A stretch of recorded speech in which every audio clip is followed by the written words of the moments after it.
escape? Escape what? Ano bang tinatakbuhan ng isang tao? Wala kasi maayos na drainage. At ang mga namin, kaya nababanga, dapat may pundo dyan. Kaya nga, grabe. Kami ginto, Bakit? Kita mo yung mukha mo? kami, dito sa bahay.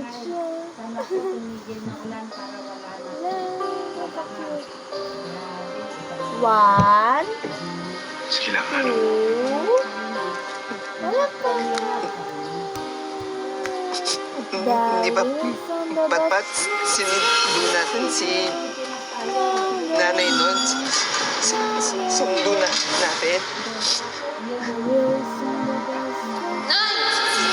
Mauna na po kayo. Susunod na lang po ako. Sige, basta bilisan mo ha. Sumunod ka kagad. Susunod agad, pat-pat. Susunod agad, pat-pat. Ha?